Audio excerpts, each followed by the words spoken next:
Welcome back, everyone, to episode 2 of the Gardening from Scratch series. I'm back with Tammy at her house. Hi, guys. And I want to thank you for watching the premiere last Friday with us. That was a lot of fun. Mm-hmm.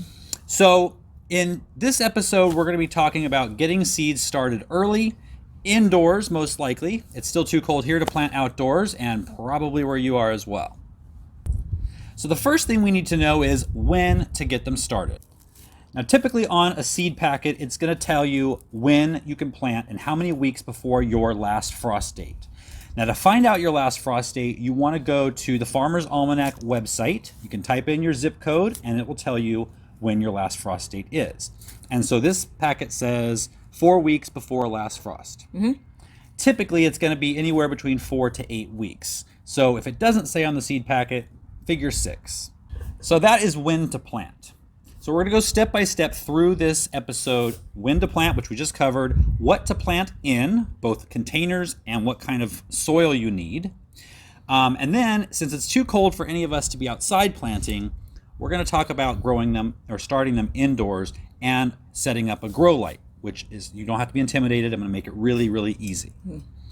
After that, we're going to actually do some planting of some seeds. All right. And then you guys will be ready as well. So let's get started. We'll just talk about what to grow in both containers and soil. You can start seeds in just about anything. Okay. Anything that is shaped like this. Okay. Or like this. Anything you can put soil in. So you can use anything. Very traditional would be a little 6-pack container.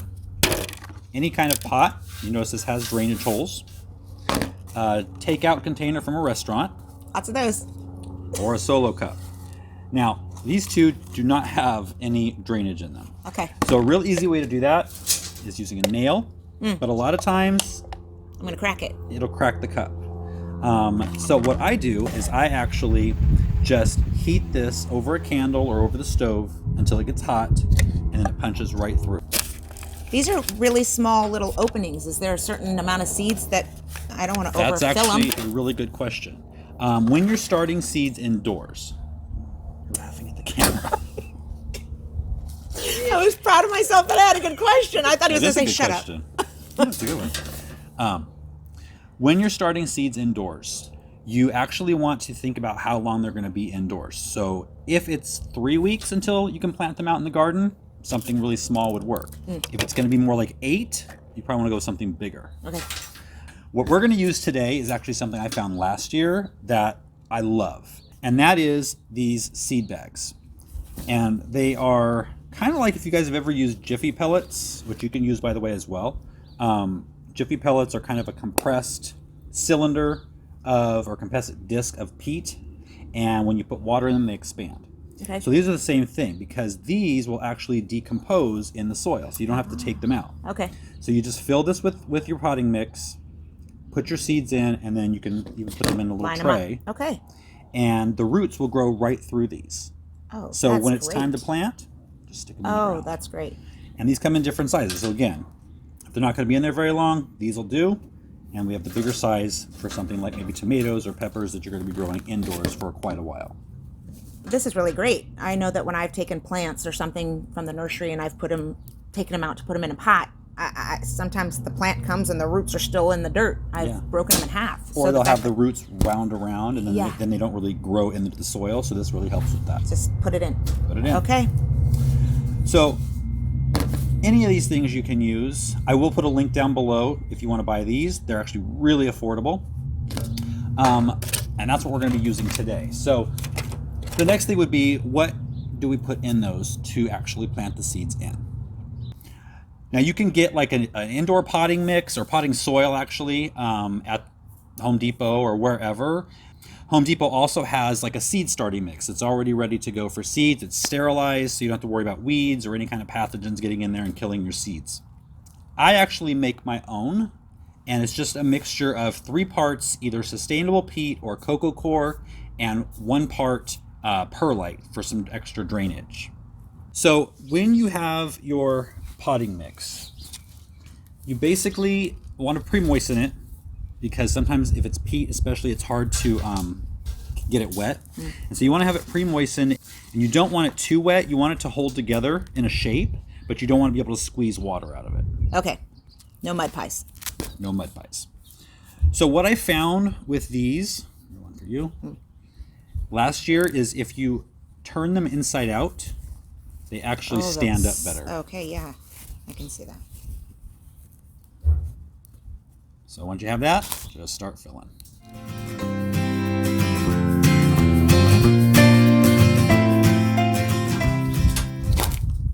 See? Voila. Voila, a little bit more. Told you I didn't know measurements. And then we can just put them in this in and out tray that you stole.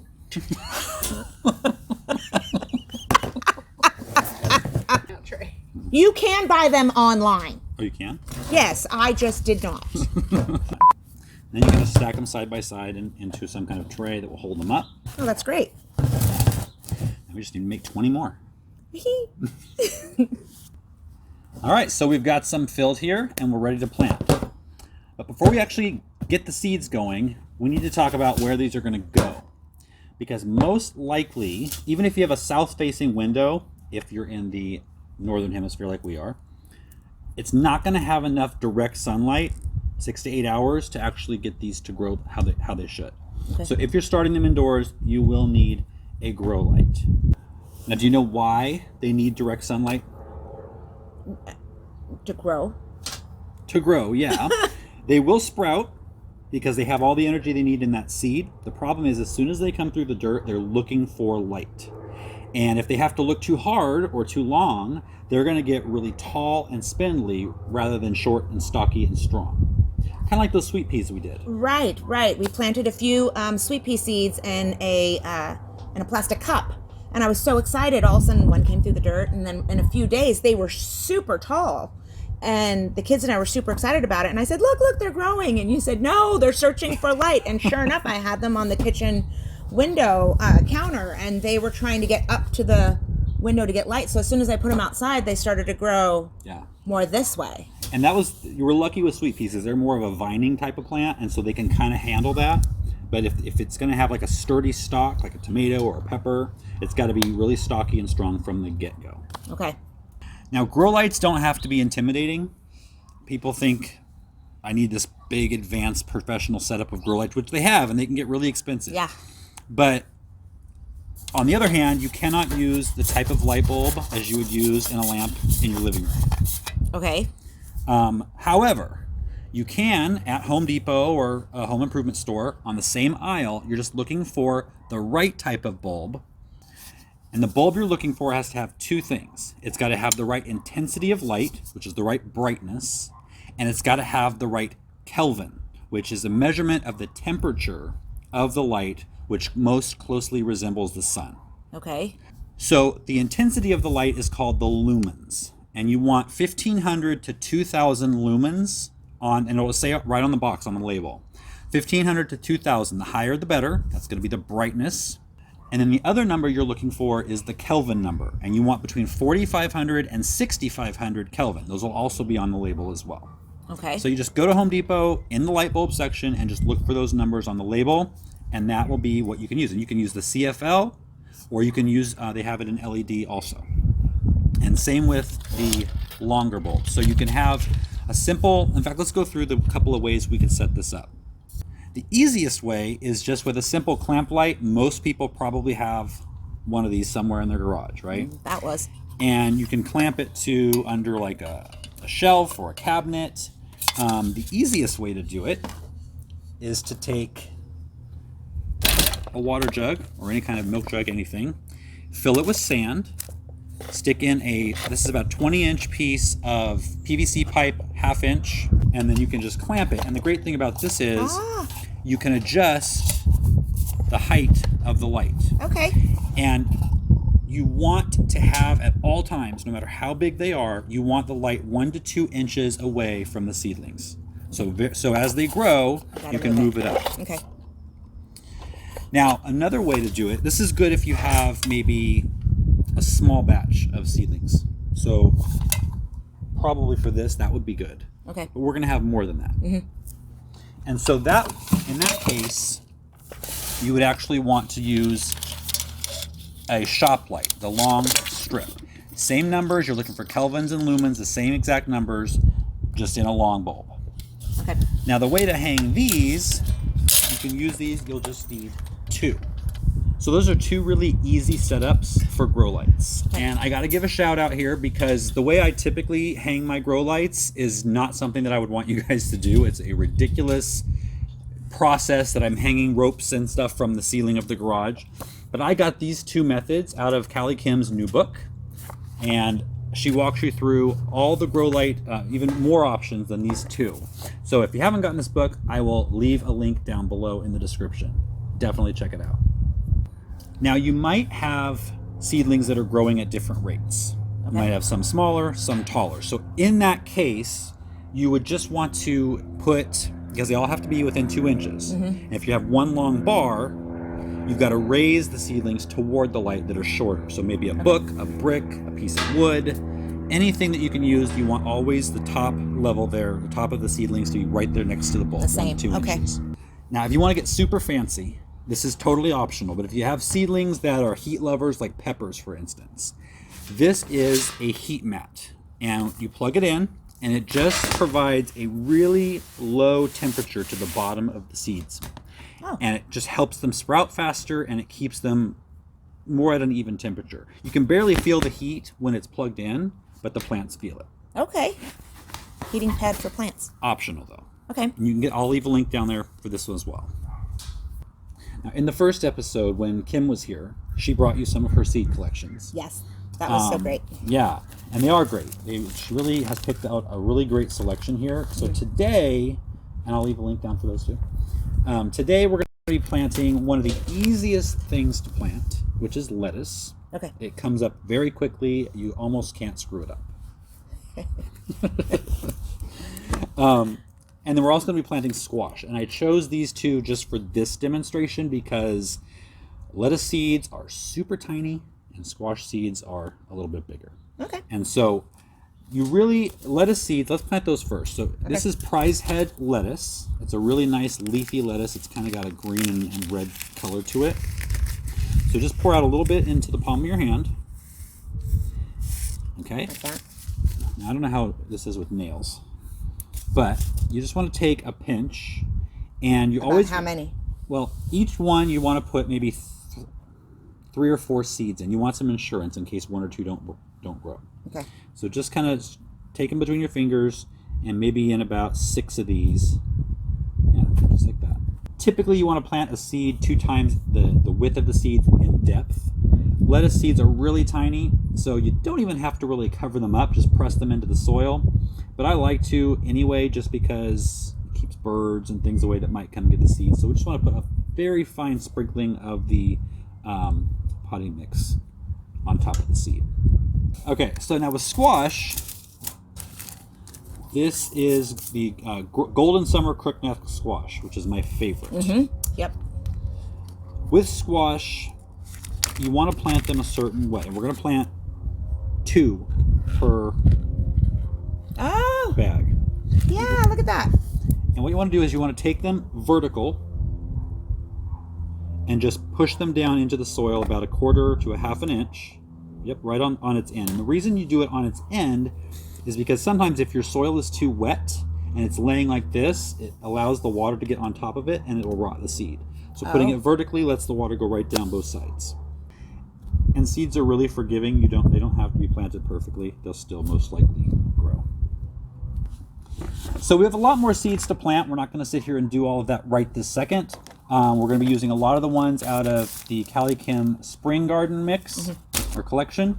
Now, one thing that's not in there, and I think Brady, her son, will be disappointed, is a hamburger seed. We asked what seeds he wanted to grow, and he said hamburgers. And she's like, well, those don't grow from seeds. And he said, yeah, there's seeds on the bun. You just take one of those off. Totally logical to me. And unfortunately, that won't work. I know. But he'll be happy with all these other things. If we could find a way to have seeds to grow hamburgers, I'd be a happy mom. Yeah. So again, you're going to be planting a lot of the seed collection. We're not going to go through everything right now. I'm going to be doing complete growing guides coming up over the next few weeks with all of your favorite vegetables. I'm not going to be covering the sowing of the seeds very in depth in those videos because they're pretty much all the same.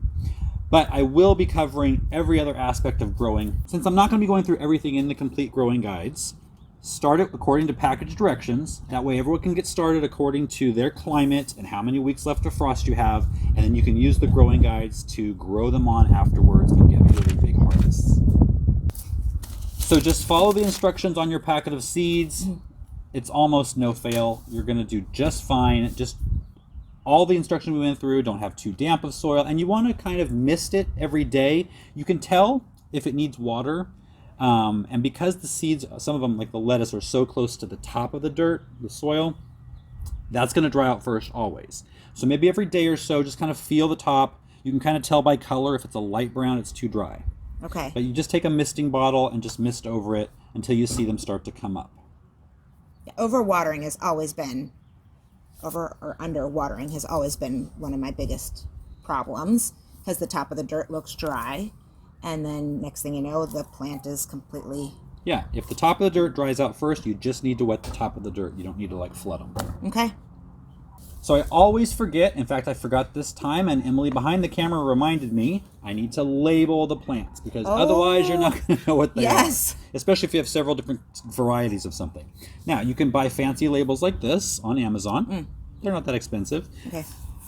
But I don't know about you, but we buy the big Costco jumbo thing of all the silverware. Always have the knives left Always over. have the knives left over. So they make great labels. Great idea. So use a Sharpie pen, write the variety on there, and you won't forget. Or, since you have little ones, maybe this way. Yeah. Yeah, good idea. You know, another idea that I have a ton of in my like crafty tote thing for the kids is those popsicle wood sticks. Can you do wood sticks in here, or is there like a chemical in there or something that would mess with my seeds? No, I think the only issue with that might be how long they would last outside. Like, they would definitely last until they're planted outside, but with watering and such, it might soak up and ruin the ink. It might not. You could try it. I've never done that, but I'm sure it would last one season. Okay. Okay, so let me just recap, make sure I'm not missing anything. We've got all the seeds ready to roll. We've got them labeled. I've got my lights set up in the area where we're gonna do that. Now what do I do? How often do I have to check them? I know I miss them if they feel dry, but leave them alone? Don't leave them alone. Check on them at least daily, just to make sure you don't need to miss the tops. Within 3 to 14 days, depending on the seed, you're going to see them start to grow. At that point, make sure they're watered well all the way through. And a lot of times you can pick it up, and if it's heavy, you'll know it's wet. If it's light, you're going to know it's not wet enough. Okay. And so at that point, it might take some more than a mist. It might just be a little, maybe a cup or something. Just make sure they're always moist. And then make sure they're always close enough to the light. And you're going to have to actually raise the light or lower the seedlings to get that space. And the light stays on all the time? Good question. The light actually needs to be on 16 hours a day. Oh. So you want to put it on a timer, so you don't have to remember that. So 16 hours on, 8 hours off. I was doing it under the table. 16 hours on, 8 hours off, and that just remains until they go outside. Okay. Well, I'm excited to see these grow. I know you probably are too. Very, very. We're going to go plant some more seeds after we're done here. But all the links that you guys need for anything we've talked about is down below. And our next episode, episode 3, is going to be March 13th. And on that episode, we're actually going to be out in the garden. We're going to be putting together some simple, affordable raised beds. We're going to be talking about soil requirements, and we're going to be talking about irrigation, and how to water.